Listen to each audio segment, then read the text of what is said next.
version 2.66 de Blender est toute belle, toute neuve. Je vous montre tout de suite une nouveauté très attendue qui est la topologie dynamique ou Dynamic Topology en anglais, abrévié DynTopo. Alors, depuis Sculptris, les développeurs essayent d'ajouter des polygones à la volée en sculpt mode pour que ce soit beaucoup plus fluide, que l'on puisse travailler avec des maillages beaucoup plus légers.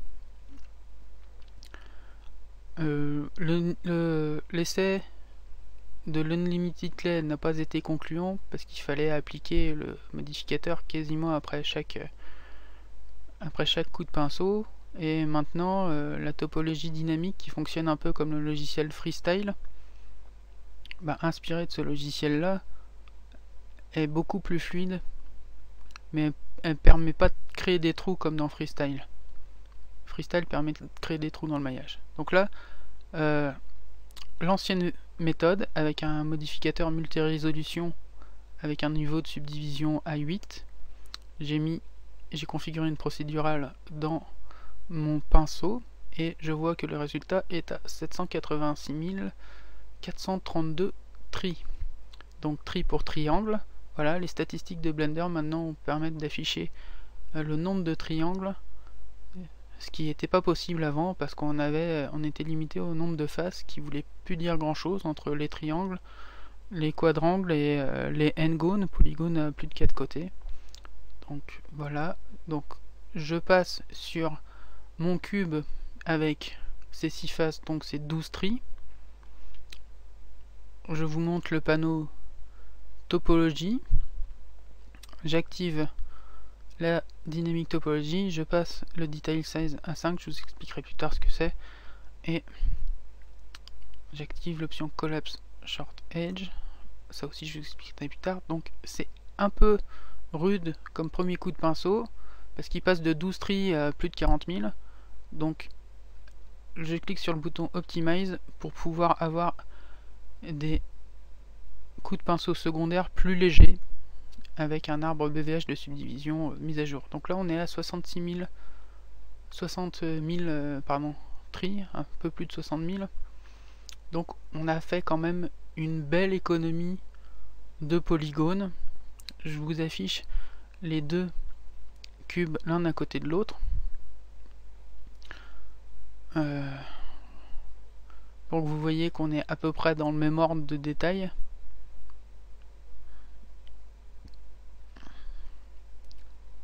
Et hop là, ça va vous sauter aux yeux. Tadam! On a quand même beaucoup moins de polygones.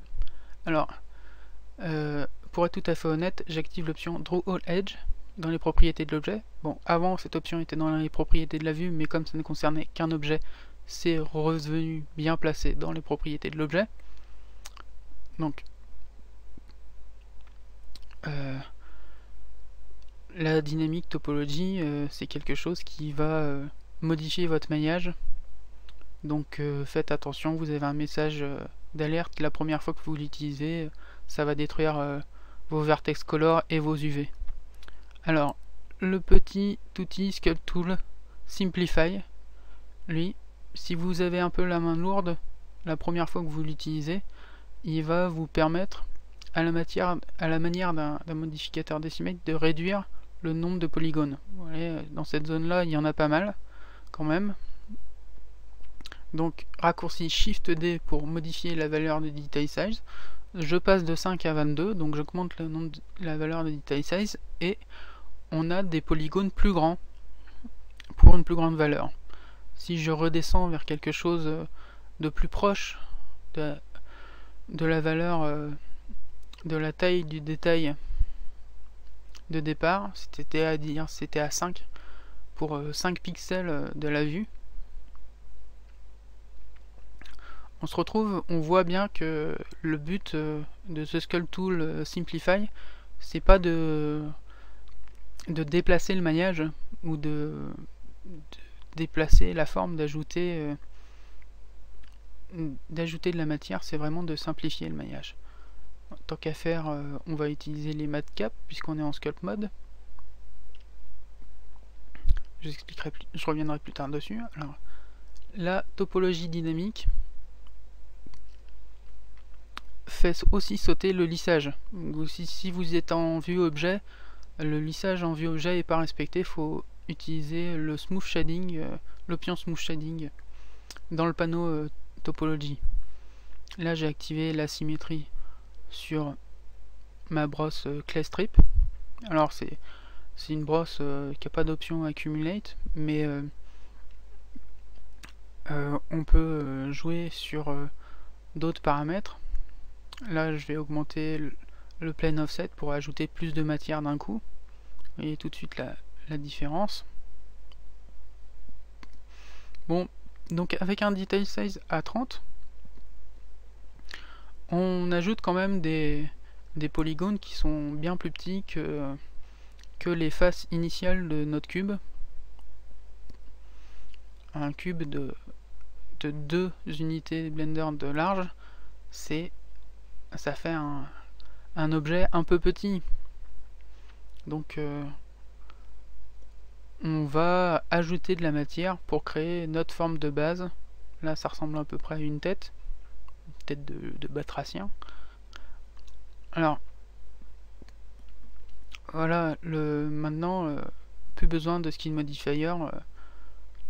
On peut, même si on est nul en modélisation, tout faire en sculpt mode. Voilà, grâce au brush, au pinceau Snake Hook, on peut faire de belles extrusions. Je recommence en prenant plus de matière cette fois, pour que ce soit un peu plus joli, un peu plus en correspondance avec le detail size que j'ai.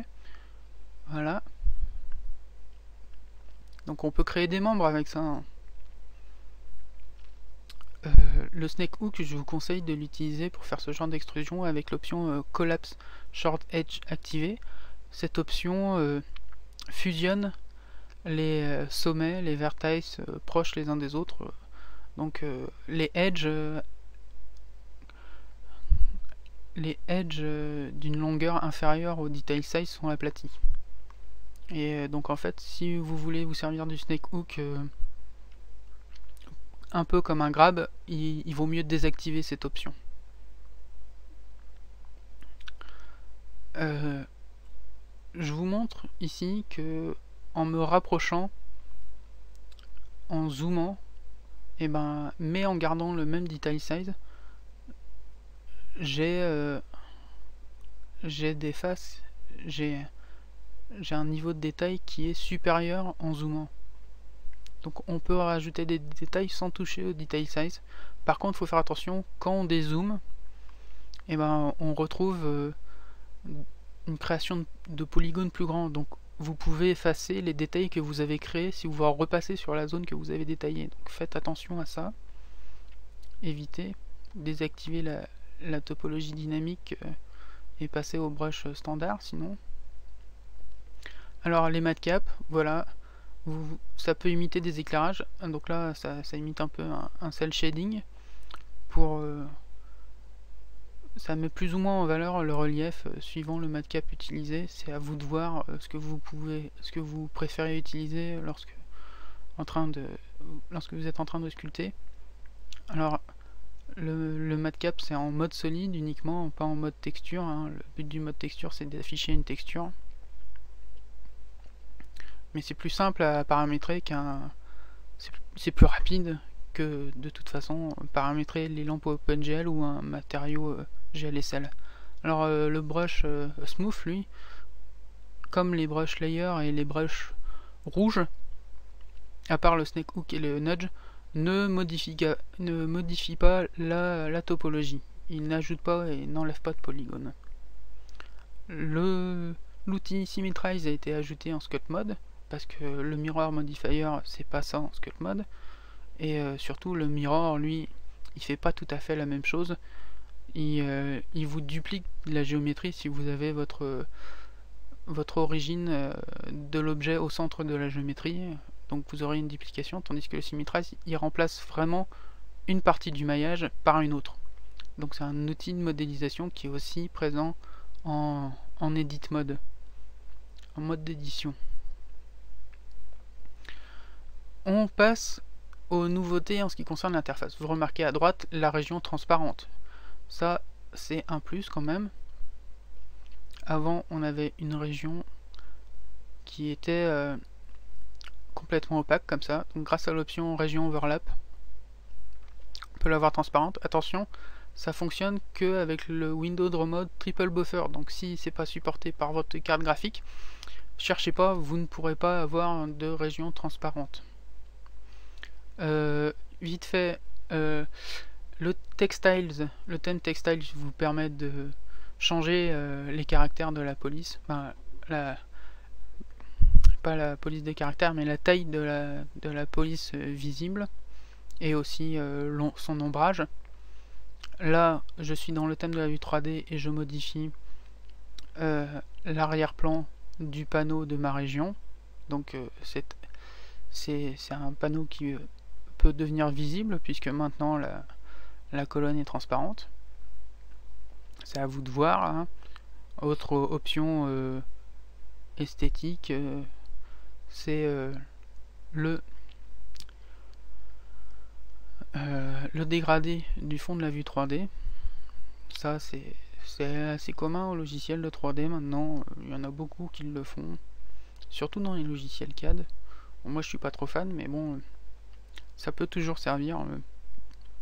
Avec un beau matcap, voilà, vous avez une capture d'écran qui peut avoir un peu plus de gueule que simplement avec un fond uni. Alors si vous activez l'option Only Render, ça sera plutôt le dégradé du world, du fond de votre image lors du rendu qui sera prise en compte. L'option Only Render essaie de vous afficher le maximum de choses qui ressemblent le plus au rendu. Donc tous les objets qui ne seront pas rendus sont cachés. Et là vous avez un respect de la couleur à l'horizon et au zénith, tandis que vous voyez là le dégradé cosmétique, lui c'est seulement du haut en bas de la vue, peu importe votre point de vue. Alors je reviens au thème par défaut, et dans les options, tout ce que vous pouvez modifier dans cette fenêtre là, User Preference maintenant, c'est sauvegardé dans un fichier userpref.blend séparé du fichier de démarrage Startup Blend. Alors voilà, si vous cliquez sur Save User Settings, voilà, là j'ai activé l'option Keep Session, et donc si vous appuyez sur Save User Settings, tout est sauvegardé dans le User Pref Blend qui est créé. Alors sinon, si vous voulez garder toutes vos préférences dans le Startup Blend, il faut continuer à passer par le menu File et faire un Save Startup Blend dans le menu File. Là, je crée une Suzanne pour vous montrer qu'on peut copier-coller des objets maintenant avec le raccourci CTRL-C pour copier et CTRL-V pour coller. Donc là, je copie la Suzanne. Elle est enregistrée dans un fichier Cut Buffer Blend, et donc ce fichier est réutilisé si je colle ma Suzanne avec le raccourci CTRL-V. Donc c'est le tampon qui est utilisé. Donc peu importe en fait que vous quittiez Blender, ça fonctionnera aussi quand vous allez redémarrer. Donc là, l'option Keep Session m'a relancé le Kit Blend qui est créé lorsque vous quittez Blender ou lorsque Blender crash. Vous avez un Kit Blend qui est créé. Et donc là, il repart au démarrage à la place d'un Startup Blend grâce à l'option Keep Session.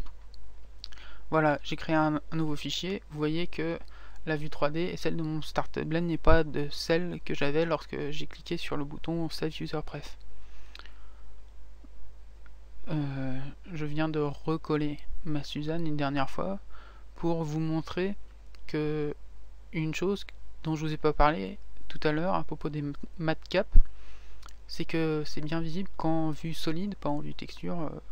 Qui est la vue texture, c'est juste pour afficher la texture, et c'est une option de la vue, c'est-à-dire que ça ne fonctionne que sur l'objet actif, donc il faut bien le sélectionner pour que le matcap soit visible, et vous pouvez avoir un écran avec plusieurs vues 3D qui utilisent différents matcap. Voilà.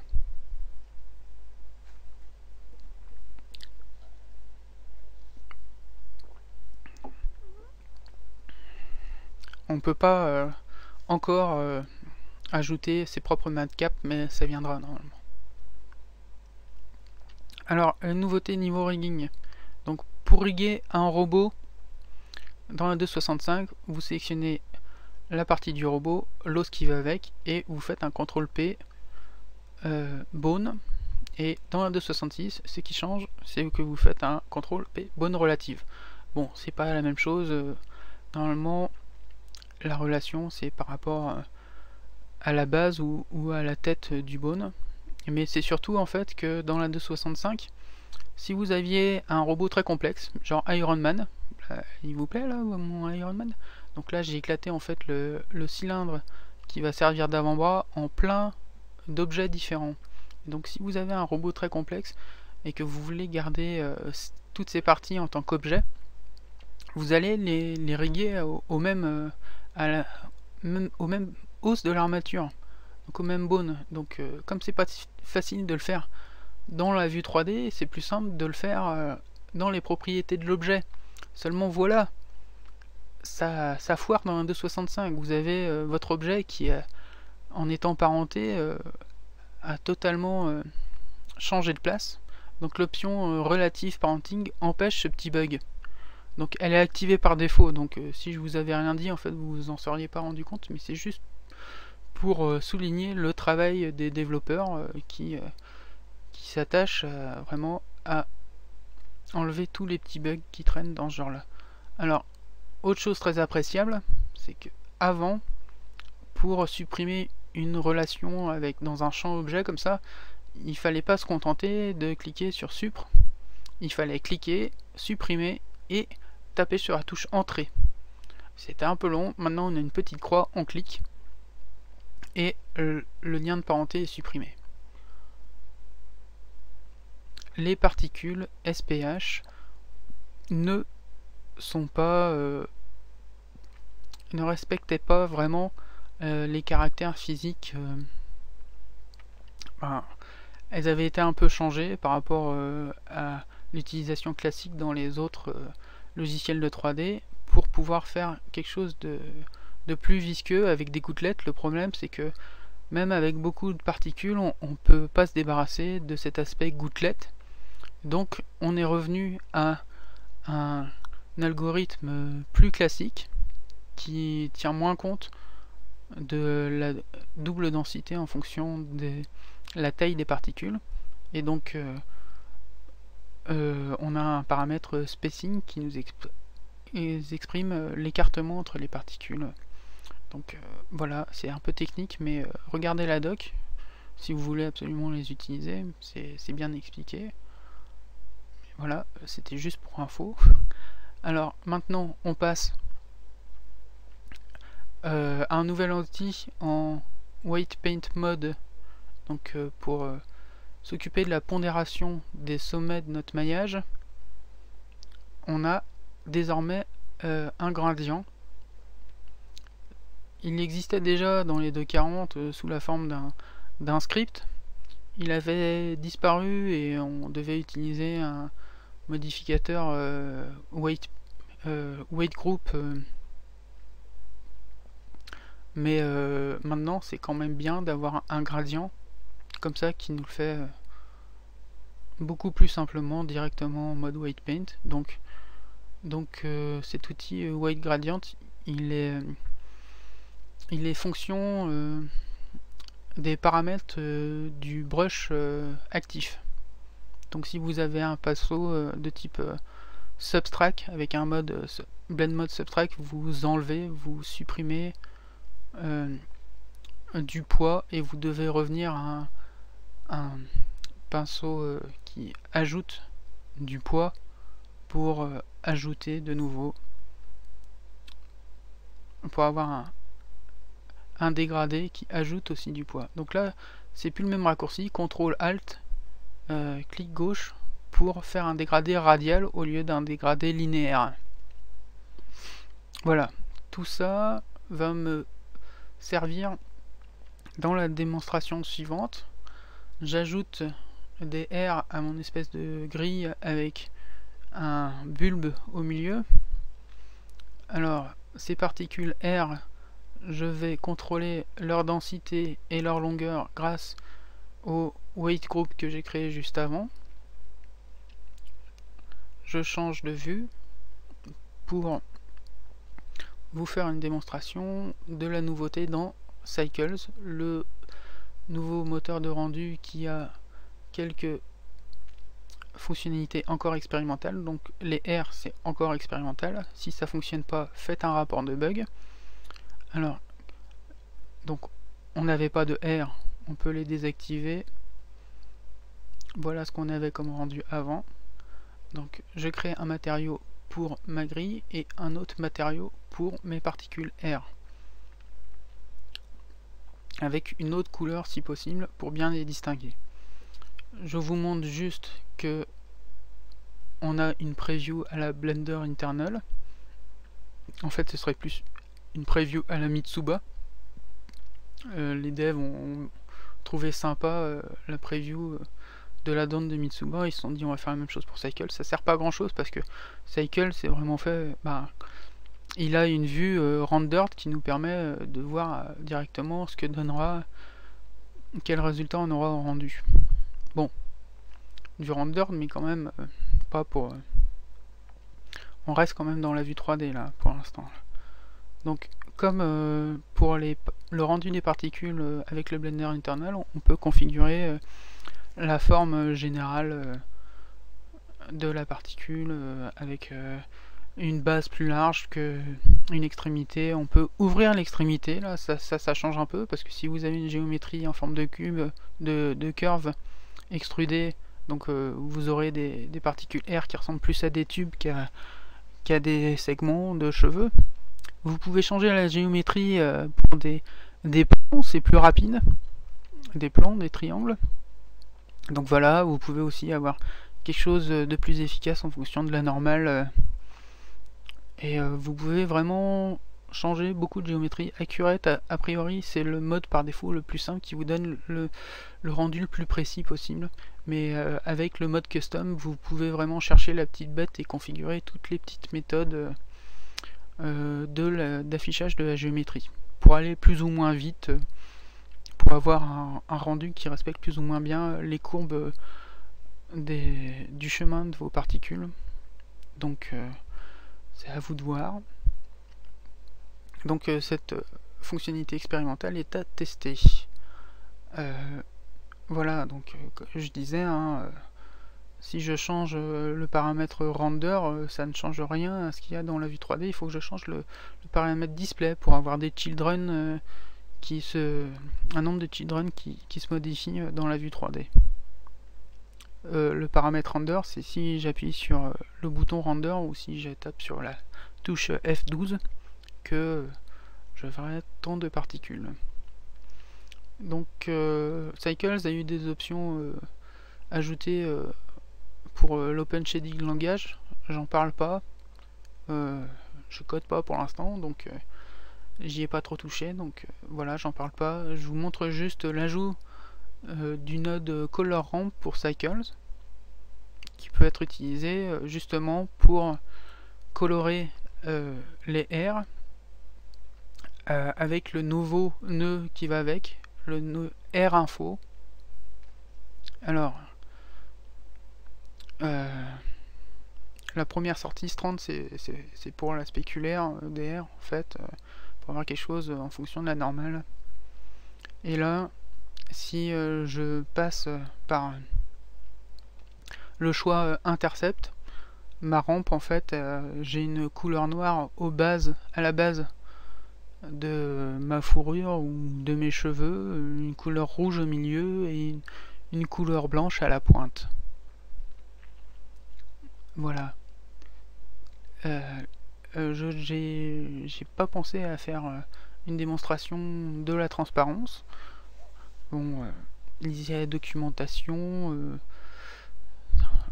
un peu technique tout ça. Je vous montre juste que maintenant au niveau de l'interface on a quelque chose de plus propre qui ressemble un peu à ce qu'il y a dans tous les autres logiciels de 3D au niveau du rendu, c'est-à-dire que on voit en surlignance des petits carrés pour indiquer quel est le morceau du rendu en cours grâce lorsqu'on utilise le tile rendering, donc quelle taille est en train d'être calculée, et donc on peut choisir l'ordre d'affichage. Par défaut ils sont calculés à partir du centre, mais on peut les afficher de haut en bas, de droite à gauche, suivant ce qui est le plus intéressant, ce qu'on veut voir en premier apparaître lors du rendu. On passe maintenant aux nouveautés dans le Node Editor. Alors le nœud translate n'est pas nouveau. Il permet de faire un décalage. Voilà, si je coche l'option relative, la valeur 0,5 correspond à la moitié de la taille de mon rendu. Donc je passe sur un fond noir plutôt que transparent pour bien vous montrer la différence. L'action du nœud translate. Donc voilà, alors ce qui est nouveau dans ce nœud, c'est le petit menu wrap là, wrapping. Ça me permet de boucler en fait mon image selon l'axe X, selon l'axe Y ou selon les deux. Voilà, on peut boucler maintenant l'image.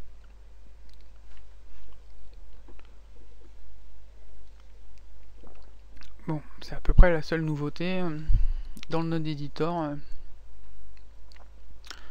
Pas tout à fait en fait. Le petit nœud reroute qui est apparu avec le nouvel éditeur depuis la 2.64, et bien ce petit nœud on peut le nommer, et dans le champ label en fait ça va s'afficher dans le Node Editor, donc c'est pratique pour faire des petites annotations, vu que ce nœud en fait il sert de connexion multiple. Si vous avez un arbre compliqué, une arborescence compliquée de nœuds, c'est bien de se rappeler à quoi correspond la connexion en amont de ce reroute.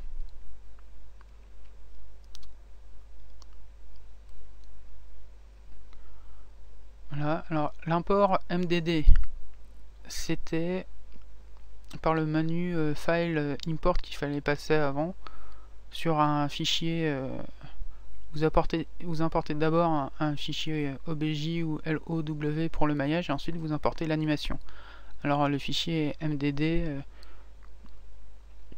l'import du fichier MDD vous crée toute une série de shape keys qui sont animés, et on a vu tout un tas de clés d'animation dans la timeline.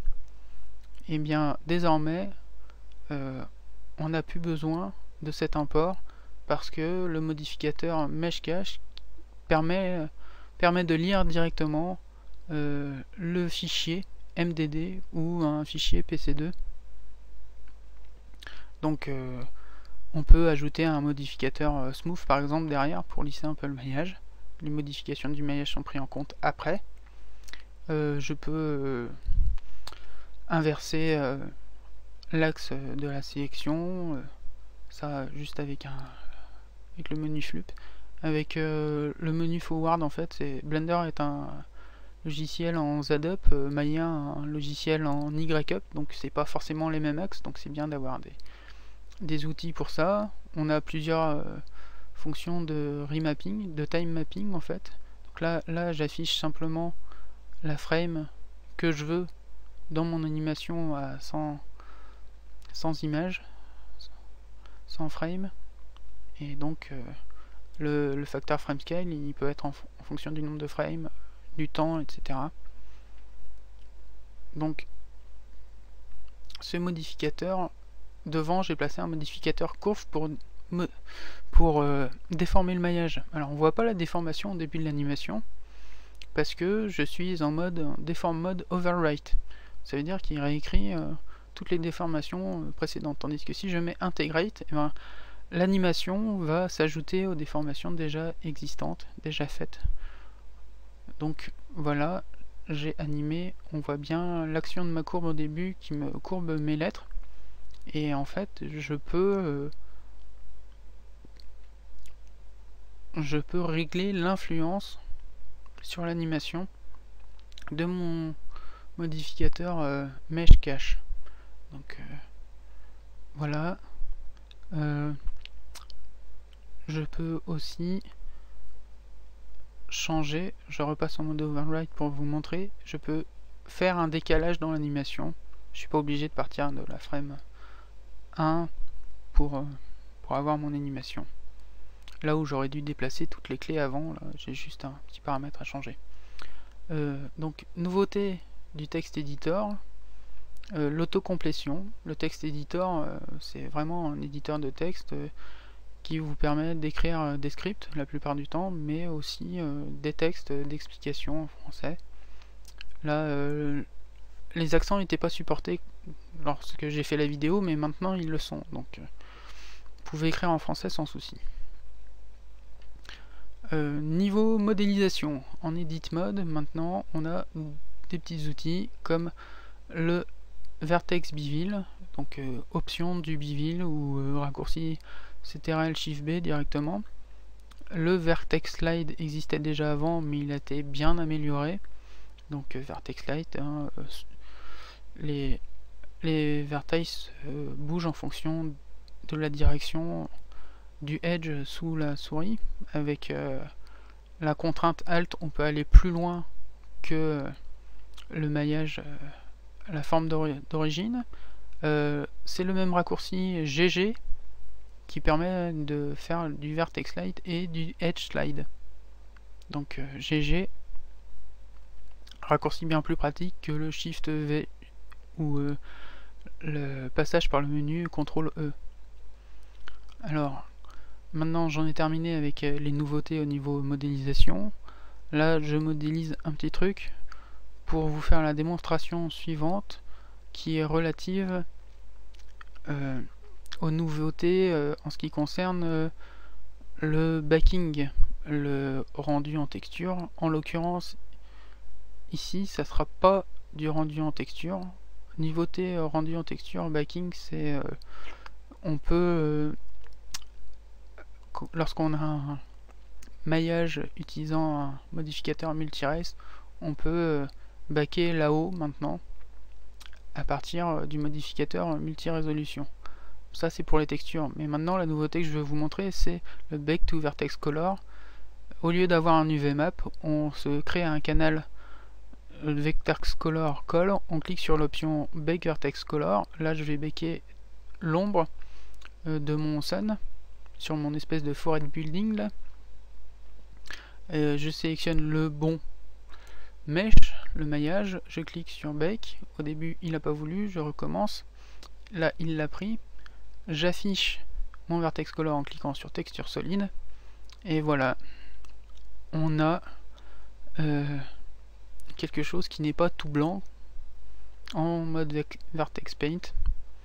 Je nettoie un peu les toits de mes buildings. Bon, c'était juste pour vous montrer que le Bake Vertex Color fonctionne bien. Donc là je me suis occupé d'ombre, mais j'aurais pu faire la même chose avec des textures ou un rendu normal. La qualité dépend du nombre de vertex à disposition. Le rigid body en BGE, ça fonctionnait comme ça. Donc vous avez bien vu la sphère partir à gauche, malgré le fait que bon, ça ramait un peu lorsque j'ai lancé le Game Engine. Et je reviens pour vous montrer que c'est à peu près similaire l'utilisation des nouveaux Rigid Body Tools. Alors, j'ai ajouté mon plan un objet passif avec l'option Add Passif. Ça m'a immédiatement créé un Rigid Body World avec les panneaux Rigid Body Cache et Rigid Body Field Weight pour les force field. Là, je mets mes objets bleus en objets actifs. Donc ils appartiennent aussi au même groupe Rigid Body World qu'on voit dans le panneau Rigid Body World à gauche, le panneau de l'onglet de la scène. Et vous avez vu que c'est pas la même simulation qui vient de se produire. là la sphère n'est pas partie du bon côté, il faut que je modifie et que je change la forme. Bouton Change Shape pour avoir une icosphère considérée comme une sphère et pas la forme Shape Mesh par défaut. Les collision groups aussi, comme pour le Game Engine. Vous pouvez faire en sorte que les objets ne respectent que les objets dans le même collision group, donc ne rentrent en collision qu'avec les objets du même collision group. Donc très important lorsque vous faites une simulation de corps rigide, c'est la masse. Là, avec un preset de masse de granit, la masse de mon cube est passée de 1 à 2000 et des brouettes, donc la sphère est éjectée directement de l'autre côté. Je sélectionne mes deux objets et dans l'onglet Constraints, je clique sur Connect et une contrainte a été créée entre les deux. Voilà, symbolisée par un petit empty. Vous voyez les deux objets dans les paramètres de ma contrainte. Alors vous en avez de plusieurs types, c'est à peu près les mêmes que dans la contrainte Rigid Body Joint, et ça se paramètre aussi avec la même idée de limite de décalage le long d'un axe local ou d'après une valeur d'angle. Donc vous pouvez avec un certain seuil décréter un seuil pour lequel la contrainte sera cassée. Donc là j'ai dupliqué ma scène, je supprime ma contrainte, je vais passer mes objets actifs en vert pour que vous compreniez bien qu'on n'est plus dans la scène mais dans la scène .001 là, et que en dupliquant ma scène, et ben vous pouvez voir à gauche que le Rigid Body World a disparu. Il n'y a plus rien dans juste le bouton Add Rigid Body World dans le panneau de la scène. Donc là j'anime le cube pour vous montrer ce que ça fait lorsque on a un objet animé. Comment avoir un objet avec une vitesse initiale au moment de démarrer l'animation. Donc plus de Rigid Body World. Donc les objets sont encore dans un groupe qui doit s'appeler Rigid Body World, correspondant au groupe de la première scène. Donc j'enlève tous leurs paramètres en cliquant sur le bouton Remove. Comme ça sera beaucoup plus rapide et beaucoup plus simple. Et après j'en crée d'autres. Maintenant mes objets sont dans le groupe Rigid Body World .001. C'est les objets de ma scène 001. Donc important, une scène, un Rigid Body World correspondant, et essayez pas de mélanger les deux. Il y en a qui ont essayé, ils ont eu des problèmes. Donc l'option Animated en fait me permet d'avoir mon cube qui s'anime, mon cube qui respecte les clés de position, et lorsque j'anime cette option en fait mon cube passe d'un état où il respecte les clés de position qu'il avait à un état où il respecte la gravité du Rigid Body World. Alors changement d'affichage en mode solide pour vous montrer qu'avec l'option Background Scene on peut afficher deux images, deux scènes pardon, et rendre ces deux scènes sur la même image. Ça c'est plutôt pas mal.